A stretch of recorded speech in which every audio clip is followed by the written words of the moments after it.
प्रदेश भाजपा कार्य समिति की बैठक आज शामिल होंगे नड्डा और योगी। विधानसभा चुनाव तैयारियों की बनेगी रूपरेखा।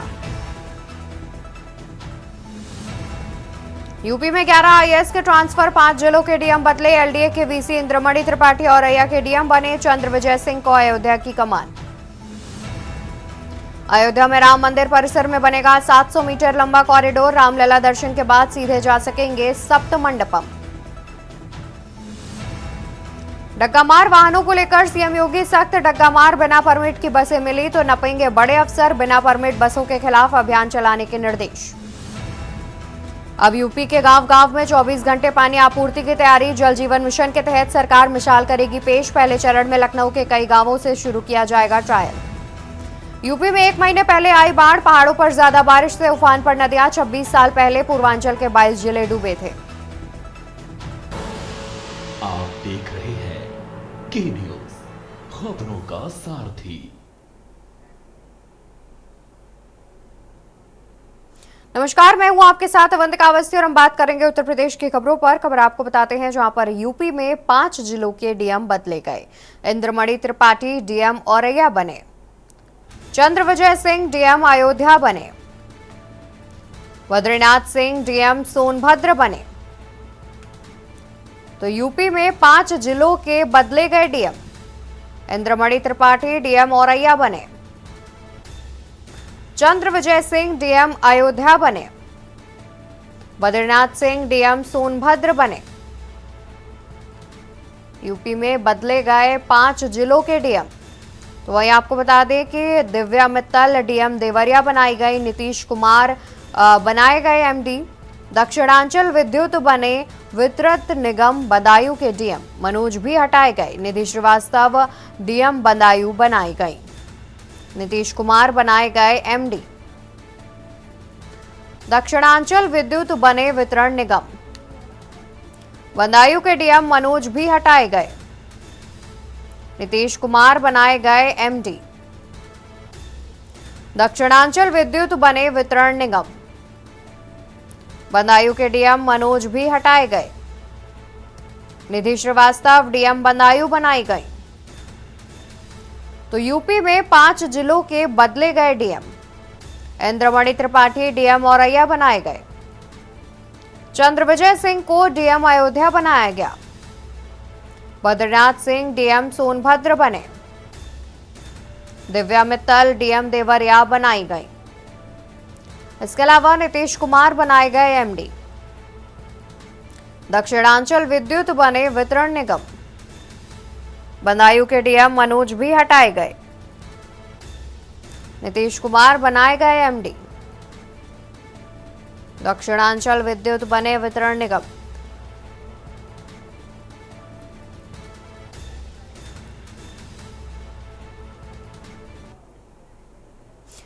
इसके अलावा यूपी में 11 आईएएस के हुए तबादले। प्रथमेश कुमार एलडीए के वीसी बने। सचिव शिक्षा सेवा चयन आयोग यूपी बने मनोज कुमार। ग्रामीण सड़क विकास प्राधिकरण सीईओ बने अखंड प्रताप सिंह। ग्रामीण सड़क विकास प्राधिकरण सीईओ बने अखंड प्रताप। निदेशक प्रशिक्षण सेवायोजन बनी नेहा प्रकाश। ग्रामीण सड़क विकास प्राधिकरण सीईओ बने। निदेशक प्रशिक्षण सेवायोजन बनी नेहा प्रकाश। सदस्य राजस्व न्यायिक देवीशरण उपाध्याय वेटिंग में। तो यूपी में 11 आईएएस के हुए तबादले। प्रथमेश कुमार एलडीए के वीसी बने। सचिव शिक्षा सेवा चयन आयोग यूपी बने मनोज कुमार। ग्रामीण सड़क विकास प्राधिकरण सीईओ बने अखंड प्रताप। सचिव शिक्षा सेवा चयन आयोग यूपी बने मनोज कुमार। ग्रामीण सड़क विकास प्राधिकरण सीईओ बने अखंड प्रताप। निदेशक प्रशिक्षण सेवायोजन बनी नेहा प्रकाश। सदस्य राजस्व न्यायिक देवीशरण उपाध्याय वेटिंग में। तो यूपी में 11 आईएएस अफसरों के तबादले किए गए हैं, जहां पर प्रथमेश कुमार को एलडीए का वीसी बनाया गया है। बता दें कि सचिव शिक्षा सेवा चयन आयोग यूपी बनाए गए हैं मनोज कुमार। ग्रामीण सड़क विकास प्राधिकरण सीईओ बने अखंड प्रताप। तो चुनाव में खराब प्रदर्शन के बाद ये माना जा रहा था कि कई जिलों के डीएम भी हटाए जाएंगे, जिसमें अयोध्या प्रमुख है और इसमें अयोध्या के डीएम को भी हटा दिया गया है। ज्यादातर वो डीएम हटे हैं जहां बीजेपी के लोकसभा उम्मीदवार हार गए हैं और इसी तरीके से जानकारी मिल रही है कि 11 आईएएस अफसरों के भी तबादले यूपी में किए गए हैं।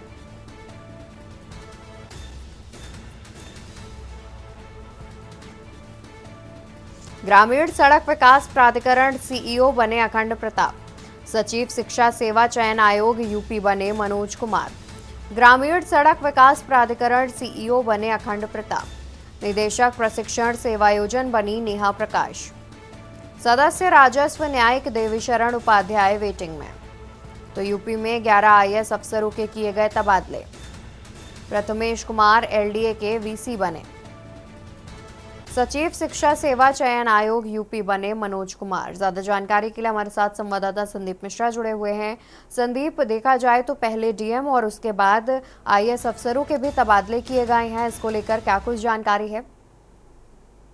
देखिए, बिल्कुल कहा जा सकता है कि इस बार जो है लगभग 11 आईएएस अधिकारियों के तबादले किए गए हैं लखनऊ में, जो कि अच्छी जगह पे बैठे हुए थे उनको वहां से हटा दिया गया है। यानी कि कहा जा सकता है कि जिस तरीके से प्रथमेश कुमार को लखनऊ का विकास प्राधिकरण का वीसी बनाया गया है, जो कि इंद्रमणि त्रिपाठी लखनऊ में तैनात थे, उन्हें जो है औरैया भेजा गया है। अखंड प्रताप सिंह ग्रामीण सड़क विकास प्राधिकरण के सीईओ बनाए गए। नेहा प्रकाश को भी जिम्मेदारी दी गई है और इनको राजस्व का सदस्य बनाया गया है। देवी शरण उपाध्याय को वेटिंग में भेजा गया है। तो जिस तरीके से लगभग 11 आईएएसओ के ट्रांसफर किए गए हैं, जहां पर इस बार जो है कई महत्वपूर्ण जगह जैसे अयोध्या जैसी जगह से हटा करके उन्हें जो है भेजा गया है। तो ये कहा जा सकता है कि कुछ जगहों पर डीएम जो है उनके तबादले किए गए हैं, कुछ लोगों को बड़ी जिम्मेदारियां दी गई हैं।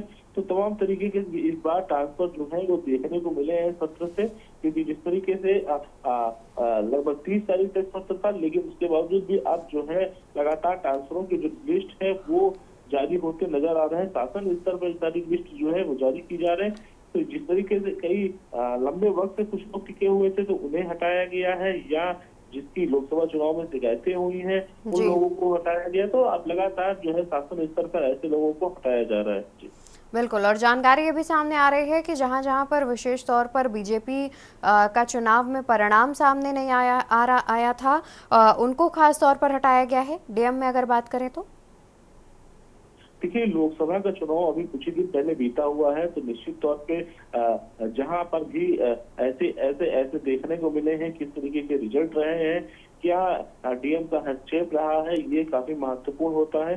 क्योंकि डीएम का सर्वोपरि कहा जाता है अगर किसी भी जिले में है तो ये भी एक सबसे बड़ा प्रश्न होता है। क्योंकि बहुत सी जगहों पे देखा गया है जो मार्जिन रही है वो बहुत ज्यादा कम रही है, बहुत परसेंटेज से ज्यादा प्रत्याशी जीते नहीं है। तो यहाँ पर भी ये भी दिख रही है। इसके साथ लगातार जो शिकायतें मिली हैं इन अधिकारियों को, उसको भी देखा गया। अयोध्या की बात करते हैं जहां पर भारतीय जनता पार्टी की हार हुई है, और यहाँ पर अगर देखा जाए तो कई बार शिकायतें हुई थी अयोध्या में।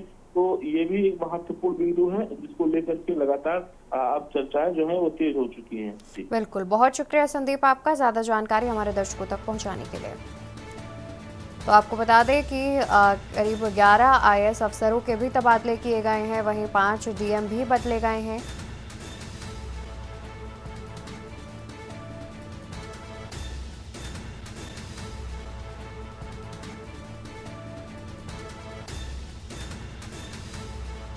तो यूपी में 11 आईएएस अफसरों के हुए हैं तबादले।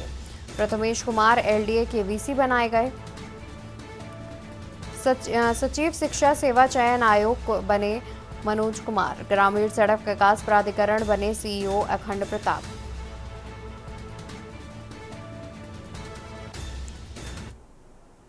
और इसी बीच राजधानी लखनऊ से खबर सामने आ रही है। खबर आपको राजधानी लखनऊ से बताएंगे, जहां पर बीजेपी की प्रदेश कार्य समिति की बैठक आज।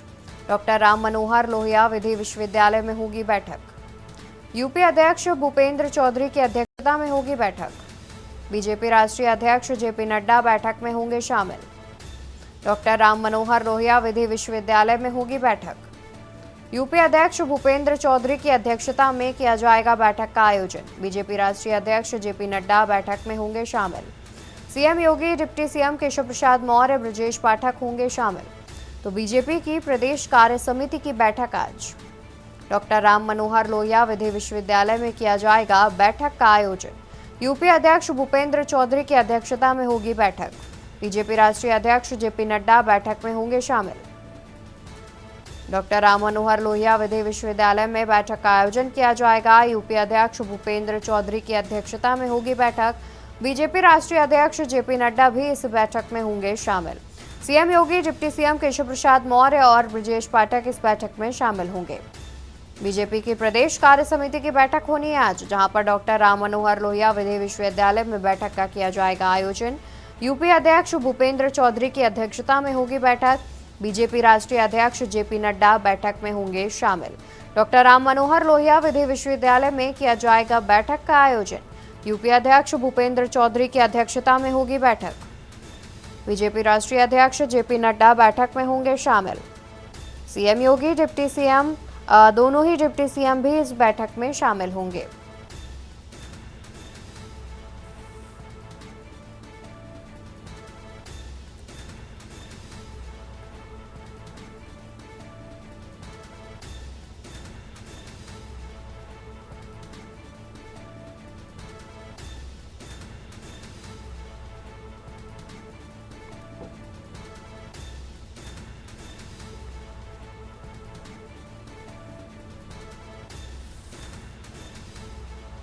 तो बीजेपी की प्रदेश कार्य समिति की बैठक आज। डॉक्टर राम मनोहर लोहिया विधि विश्वविद्यालय में किया जाएगा बैठक का आयोजन।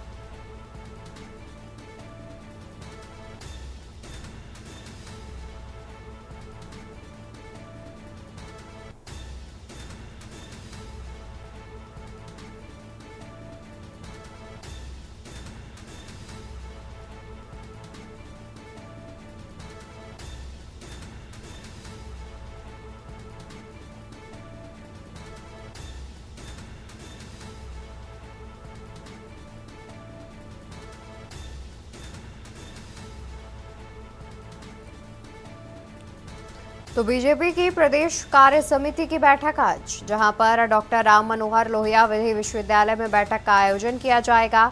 यूपी अध्यक्ष भूपेंद्र चौधरी की अध्यक्षता में होगी बैठक। बीजेपी राष्ट्रीय अध्यक्ष जेपी नड्डा इस बैठक में होंगे शामिल। डॉक्टर राम मनोहर लोहिया विधि विश्वविद्यालय में किया जाएगा बैठक का आयोजन। यूपी अध्यक्ष भूपेंद्र चौधरी की अध्यक्षता में होगी बैठक। बीजेपी राष्ट्रीय अध्यक्ष जेपी नड्डा इस बैठक में होंगे शामिल। तो सीएम योगी और दोनों डिप्टी सीएम भी इस बैठक में शामिल होंगे। तो सीएम योगी आदित्यनाथ और दोनों डिप्टी सीएम भी इस बैठक में मुख्य तौर पर उपस्थित रहेंगे। ज्यादा जानकारी के लिए हमारे साथ संवाददाता संदीप मिश्रा जुड़े हुए हैं। संदीप, देखा जाए तो आज यूपी की प्रदेश कार्य समिति की बैठक होनी है, जिसमें बीजेपी के राष्ट्रीय अध्यक्ष भी आ रहे हैं। इस बैठक में फिलहाल क्या खास होने वाला है? देखिए अवंतिका, भाजपा की आज एक दिवसीय प्रदेश की कार्य समिति की बैठक है और ये बैठक जो है 11 बजे शुरुआत होगी इस बैठक की। और हालांकि इसकी कहा जा सकता है कि सुबह 9 बजे से ही जो उनके प्रतिनिधि होंगे, जो पंजीकरण का काम होगा, वो आने शुरू हो जाएंगे इस बैठक में। और उस बैठक में मुख्यमंत्री योगी आदित्यनाथ भी मौजूद रहेंगे, साथ ही साथ में जो जेपी नड्डा वो भी मौजूद रहेंगे, केशव प्रसाद मौर्य, ब्रजेश पाठक ये भी मौजूद रहेंगे। इसके साथ साथ भूपेंद्र चौधरी जिनकी अध्यक्षता में बैठक होगी, काफी महत्वपूर्ण होगी। 300 से अधिक जो है वरिष्ठ जो नेता हैं वो शामिल होने वाले हैं इस बैठक में। तो ये कहा जा सकता है कि कई चीजों को लेकर, कई एजेंडों को लेकर के जिस तरीके से भारतीय जनता पार्टी पिछले कई वक्त से जो है मंथन कर रही है, उन सभी बिंदुओं को लेकर के चर्चा जो है काफी खास हो जाएगी। क्योंकि वजह साफ है कि लोकसभा के चुनाव जो हमने परिणाम देखे हैं, भारतीय जनता पार्टी का जो परिणाम रहा है वो काफी अच्छा नहीं रहा है, वो भी रहेगा। इसके साथ में लगातार जो आवाजें उठ रही है, वो आवाजें कहाँ से उठ रही है, वो तमाम चीजों को लेकर के चर्चा की जाएगी। क्योंकि उनके अपने ही विधायक लगातार बोल बदलते हुए नजर आ रहे हैं, ये भी महत्वपूर्ण होगा। साथ में इसके अगर कहा जा सकता है तो आने वाले समय में 27 में चुनाव होने हैं और इसके साथ साथ उपचुनाव होने हैं। लगभग 10 सीटें हैं जो खाली हुई है इस समय, और उन सीटों पर भी विस्तृत तौर पर चर्चाएं होनी है। तो ये माना जा रहा है कि आने वाले समय में जिस तरीके से भारतीय जनता पार्टी अपनी नई रूपरेखा के साथ में उत्तर प्रदेश में मैदान में उतरना चाहती है, वजह है कि साफ तौर पे 27 की तैयारियां करनी है उनको, और अभी से वो बैठकों का दौर जो होगा, वो रणनीति होगी, वो साफ हो जाएगी। इसको लेकर के चर्चाएं तेज हो चुकी हैं। इसके साथ ही साथ तो माना जा रहा है कि कैबिनेट में भी, उत्तर प्रदेश की कैबिनेट में कोई बड़े बदलाव देखने को मिल सकते हैं, लेकिन फिलहाल ये कहना जल्दबाजी होगी। लेकिन साफ है कि आने वाले समय में जिस तरीके से भारतीय जनता पार्टी मंथन करना चाहती है और खास तौर पर उत्तर प्रदेश में, उस पर भारतीय जनता पार्टी पूरा फोकस कर रही है। बिल्कुल, बहुत शुक्रिया संदीप आपका ज्यादा जानकारी दर्शकों तक पहुंचाने के लिए। तो आपको बता दें कि आज बीजेपी की प्रदेश कार्य समिति की बैठक होनी है, जिसमें मुख्य तौर पर बीजेपी के जो उत्तर प्रदेश में परिणाम सामने आए लोकसभा चुनाव पर, उस पर भी चर्चा की जाएगी। इसके अलावा कई तरह की जो जानकारियां हैं वो भी ली जाएंगी कि आखिर बीजेपी के अंदर कैसी क्या चीजें चल रही हैं, कैसी रणनीति चल रही है, उस पर भी चर्चा की जाएगी। इसी बीच खबर गोरखपुर से सामने आ रही है। गोरखपुर से खबर हम आपको बताएंगे। गोरखपुर से खबर, जहां 24 घंटे में जिले में फिर हुआ चाकू कांड। गोरखपुर में चाकू से गोद कर युवक की गई हत्या। बारात आए युवक की चाकू मारकर की गई हत्या। आर्यनगर में हमायूपुर से आई थी बारात, तो बारात में आए युवक की चाकू मारकर की गई हत्या। आर्यनगर में हमायूपुर से आई थी बारात। मौके पर पहुंची पुलिस मामले की जांच में जुटी। कोतवाली थाना क्षेत्र के पुरुषोत्तम दास कोठी के पास का बताया जा रहा है पूरा मामला। खबर गोरखपुर से, 24 घंटे में जिले में फिर हुआ चाकू कांड। गोरखपुर में चाकू से गोद कर युवक की गई हत्या। बारात में आए युवक की चाकू मारकर हत्या की गई है। आर्यनगर में हमायूपुर से आई थी बारात। बारात में आए युवक की चाकू मारकर की गई हत्या। आर्यनगर में हमायूपुर से आई थी बारात। मौके पर पहुंची पुलिस मामले की जांच में जुटी। कोतवाली थाना क्षेत्र के पुरुषोत्तम दास कोठी के पास का पूरा मामला। खबर गोरखपुर से, 24 घंटे में जिले में फिर हुआ चाकू कांड। गोरखपुर में चाकू से गोद कर युवक की गई हत्या। बारात में आए युवक की चाकू मारकर की गई हत्या। आर्यनगर में हमायूपुर से आई थी बारात, तो बारात में आए युवक की चाकू मारकर की गई हत्या। आर्यनगर में हमायूपुर से आई थी बारात। मौके पर पहुंची पुलिस मामले की जांच पड़ताल में जुटी। कोतवाली थाना क्षेत्र के पुरुषोत्तम दास कोठी के पास का पूरा मामला। इसी बीच खबर राजधानी लखनऊ से सामने आ रही है। राजधानी लखनऊ से खबर आपको बताते हैं, जहां जीएसटी के असिस्टेंट कमिश्नर संतोष कुमार की पत्नी नीलम ने किया सुसाइड। लखनऊ में जीएसटी के असिस्टेंट कमिश्नर हैं संतोष कुमार।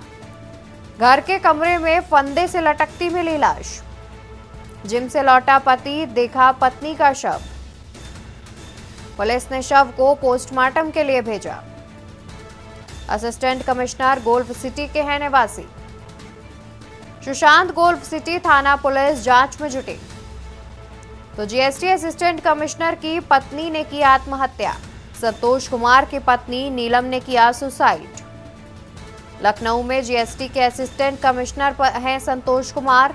घर के कमरे में फंदे से लटकती मिली लाश। जिम से लौटे पति ने देखा पत्नी का शव। पुलिस ने शव को पोस्टमार्टम के लिए भेजा।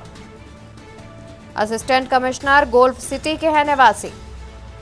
बता दें कि सुशांत गोल्फ सिटी थाना पुलिस मामले की जांच पड़ताल में जुट गई है।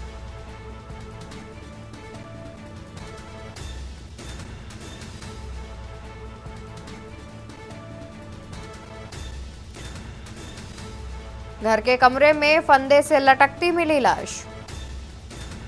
और ज्यादा जानकारी के लिए हमारे साथ संवाददाता शिवा शर्मा जुड़े हुए हैं। शिवा, फिलहाल क्या जानकारी अभी क्या मिली है, किन कारणों से आत्महत्या की है? देखिए वंदना, अभी फिलहाल कारण तो नहीं पता लगे, लेकिन लखनऊ में जीएसटी कमिश्नर जो है उनकी पत्नी नीलम भारती, जो कि 39 वर्षीय है, वो अपनी 2 बेटियों के साथ सुशांत गोल्फ सिटी इलाके में सेक्टर G4 में रहती थी। और संतोष ने बताया है कि जब वो जिम गए थे और जिम जाने के बाद जब वो वापस लौटे, जब उनकी दोनों बेटियां भी घर पे नहीं थी, वो स्कूल चली गई थी, तब उनकी पत्नी का शव फंदे से लटकता हुआ मिला। और प्राइमा फेसी उन्होंने पुलिस को यही बताया कि उनका इलाज चल रहा था किसी बात को लेकर के, क्योंकि वो डिप्रेशन में रहती थी और उनका दिल्ली से इलाज चल रहा था। शायद हो सकता है वही वजह हो और उसी वजह से फांसी लगाई हो, लेकिन घर के अंदर कोई भी किसी भी तरह का सुसाइड नोट जो है वो पुलिस को नहीं मिला है। फिलहाल शव का पोस्टमार्टम भी हुआ था और उसका अंतिम संस्कार भी हो चुका है। तो पुलिस को अभी किसी भी तरीके की जो जानकारी, संदिग्ध जानकारी है, वो किसी प्रकार से ना ही उनकी छानबीन में मिली है, ना तो असिस्टेंट कमिश्नर संतोष ने बताई है। तो फिलहाल इस पूरे मामले पर पूर्ण विराम लग जाता है और सुसाइडल की घटना जो है वो पूरी सामने आई है, जिस पर लखनऊ में जीएसटी के जो कमिश्नर हैं उनकी पत्नी ने फांसी लगा करके आत्महत्या कर ली है। बिल्कुल, बहुत शुक्रिया सिवा आपका ज्यादा जानकारी दर्शकों तक पहुंचाने के लिए। तो आपको बता दें कि फिलहाल शव के पास से ना कोई सुसाइड नोट बरामद हुआ है, ना ही किसी प्रकार की संदिग्ध जानकारी जो है वो पुलिस को मिली है। आपको बता दें कि जीएसटी असिस्टेंट कमिश्नर की पत्नी ने सुसाइड कर लिया है घर पर।